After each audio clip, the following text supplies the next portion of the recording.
Hi, this is Yosei. I just got this game and I thought I'd play the first little bit of it in order to practice using OBS and this new headset I just got that wasn't very expensive, which might reflect on the audio quality. So I'm not going to go too deep into this game, but I will play a little bit of it and I will do some silly voices, and if you don't like silly voices, you should run away fast. Sorry about that black bar at the bottom. Alright, so Danielle's Inferno. Um, An ordinary woman is forced to take the full tour of the nine circles of hell. Her tour guide, a sarcastic Siamese cat named Pudding. Pudding turns hell into a hilarious ride while having all of the superior aloofness of a typical cat. Life and death will never be the same. Let's choose all one of our character options. A team of paramedics are working hard to resuscitate an unconscious woman on the floor. Corporate business types gawk at the unexpected break from the mindless tedium of their workday. Some are whispering to one another. The paramedics rip open the woman's shirt and start charging a defibrillator. One of her breasts escapes for all to see. A wild brown eye of a nipple flops out, pointing at the awkward-looking geeky guy in the corner. He blushes and turns quickly, not knowing where to look. I don't think of nipples when I hear brown eye, but okay. You're mostly dead. I like this music for this near-death experience. You stand a few feet away from the body and cringe at the exposed nipple. Oh god, not in front of everyone, really? That's not even remotely appropriate. That's a sexual harassment case waiting to happen. A man in a nondescript suit named Jim leans over to a woman in a slightly too casual dress named Stacy. They stare at the woman on the floor. I stop myself from making some jokes about Stacy's. You walk over to your coworkers, not quite understanding yet that it's your own body that's causing the spectacle. You attempt to engage Stacy and Jim in a conversation. Can you believe all this hoopla? She's probably fainted, most likely just low blood sugar. Hoopla! They both ignore you and continue to stare, apparently grief-stricken. Or maybe it's confusion. Hard to tell with these two. At the unconscious woman. Hello? You step in front of them and wave your hands. Why are you ignoring me? It's me, Danielle, from HR. How rude! What's going on here? You're used to being in the know. As an HR flunky, you've snuck a peek at everyone's personnel files. You regretted it after you did, because you definitely didn't need to know those things about Jim and Stacy. Naughty! Explore the office. Click on random office supplies, motivational posters, people. You might find the guidance you're looking for.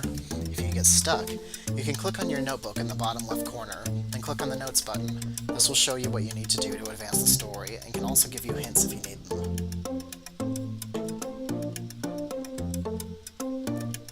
Keep conforming, and get cake. True, it's stale week-old cake, but hey, it's cake! Suck.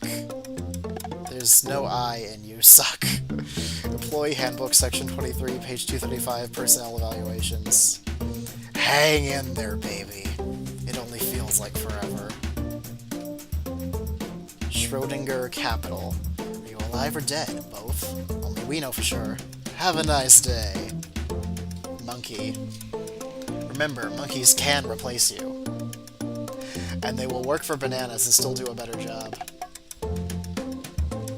Pick 3. Fast, cheap, good. We value your judgment. We value your input. If it's good for us, it's good for you. Put the no back in innovation. If it ain't broke, leave it the hell alone. Nathaniel Schrodinger, 1835 to 1927. Marge, I have no idea what I'm doing here. Is it time for cake? Chair, just a poor chair. I need no sympathy because I'm a wobbly sit, broken roll, little high, little low. I'm not familiar with whatever song that seems to be referencing. Geeky guy. A geeky guy who seems both out of place and a bit embarrassed by the goings-on. Beth. I wonder if I left the oven on. Paramedic Dave. Yeah, pretty sure she's a goner. Too bad about the wardrobe malfunction. I'm hungry. Pizza for lunch? We'll revisit that. Herbert. Shh, there it is again. What is it? Rats in the walls? No, it's a voice. It's calling my name. Winona. Look at that shameless hussy, Danielle. That HR witch will do anything for attention. My stapler. If you take my stapler, I'll set the building on fire. Let's just waste their supplies. Coffee. 2-day-old coffee. $2 a cup. No decaf. A pair of coworkers, Jim and Stacy, tittering with one another. Stacy, did you see what happened to Danielle? Jim asks. No, well, yes. I mean, she was fine, and then she just fell over on the floor. I couldn't begin to guess what's wrong. Like, did she have something weird for lunch? Oh my god, is she allergic to gluten? Stacy says with a gasp. I mean, intolerant or whatever? I think she had a burger. If she were allergic, why would she knowingly eat gluten? He says, bemused.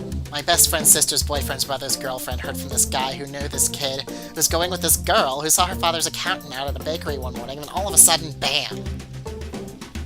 He became magically allergic? Jim says, still confused. No, he got run over by a car! Car? Why did you just tell me that? You are a first-class moron, he says pointedly. I'm just saying, after all that, how can you rule out gluten as a possible suspect? Jim rolls his eyes and walks slowly away, wincing at the woman's crazy rant. He pulls out his phone. Marcia, cancel my lunch at Burger Town tomorrow, will ya? No, I'll reschedule. Something vegetarian. They're no help at all, and what is this? You wander back to the paramedics and watch them work on the body. Your body. It's eerie and uncomfortable. You cross your arms over your chest self-consciously as that damn boob flops around with every chest compression. Its unblinking gaze bouncing from one coworker to another. Really? Is there no dignity even in death? Now I have to give everyone in the office a peep show of my third brown eye. There's that brown eye again. Is there a sing-along next? Follow the bouncing googly nipple everywhere. I'm not into karaoke. Can we skip that part? You suddenly look down to see a Siamese cat sitting by your feet. The cat looks up at you with large blue eyes in the slightly annoyed way that cats are wont to do. It seems to be frowning.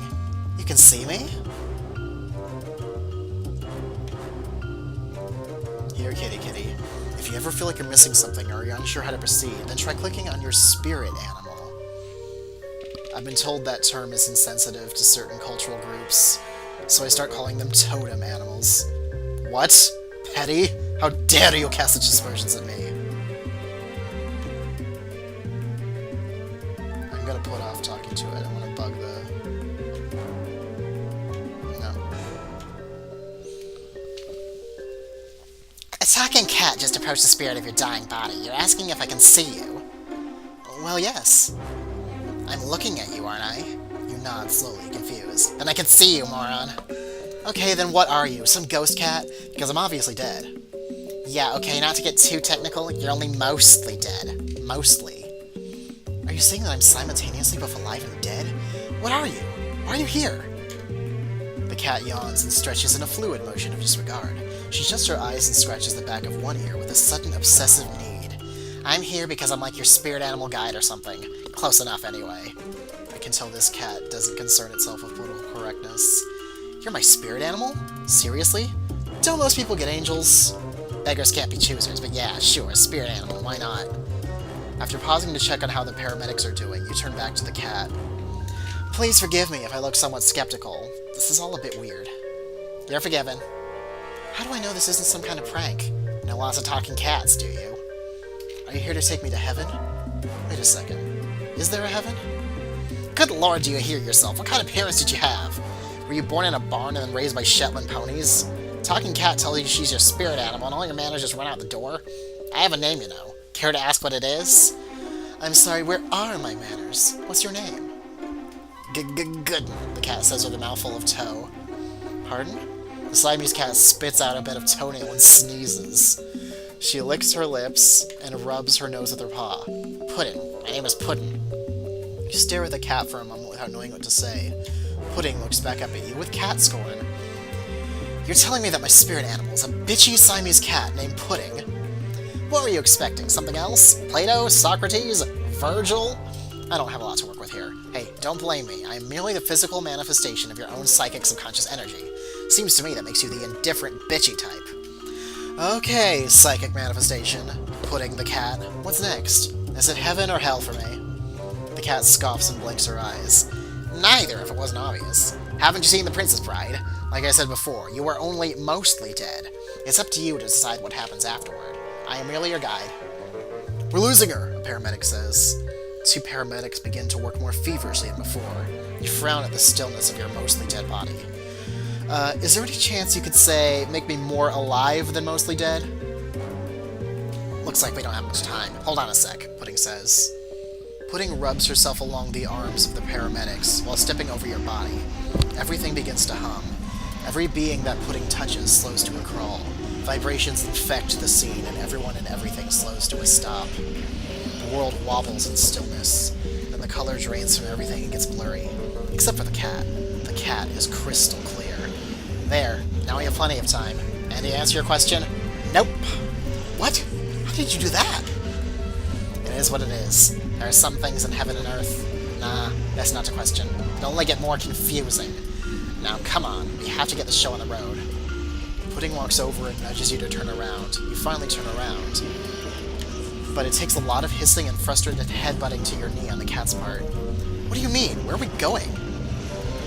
There's this thing you humans have. Free will? You'll have to decide. We have to leave now. You're reluctant to leave this life, such as it is. Somehow, you know it is time to go. You follow Pudding into the bright blue whirling thing on the floor. Its pulsating hum is inviting, and light grows more intense until the flash blinds you, engulfing you and Pudding. You feel yourself falling. You have nothing else to say.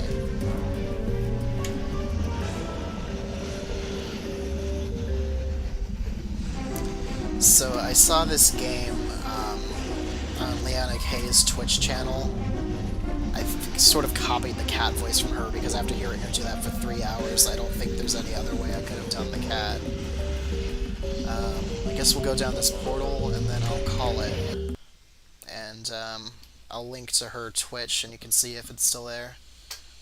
Hell, behold the great and terrible kingdom of hell. This is the underworld realm, ruled by the once favored Archangel Lucifer. It is a place of punishment and torment, divided into 9 circles of increasingly grievous sins. The souls of the damned are assigned by their transgressions in life. Here there is no hope. Here there is no escape. It is an eternity of pain, misery, and terror. Sort of like the checkout line at Walmart on Christmas Eve, but that's a whole other level of hell. Enough with the official spiel. In reality, hell is a cumbersome, ancient bureaucracy run by underpaid, overworked, demonic minions. Circle duty is the worst, and is the standard entry-level position for most low-level demons and demons in training. While Lucifer is the nominal head of the kingdom, its public and historical face, the actual day-to-day operation is headed by his lieutenant, Beelzebub, or Big Bub. Big Bub wears garish Hawaiian shirts and is a New York Yankees fan. He's currently on vacation in Belize. If you find yourself in hell, well, that's too damn bad. You know what they say about karma. You reap what you sow and all that. Might as well bite your lip and get on with it. So anyway, welcome, follow instructions, don't talk back to the demons assigned to your case, they're just doing their jobs, and drink plenty of Coors Light beer. Alright.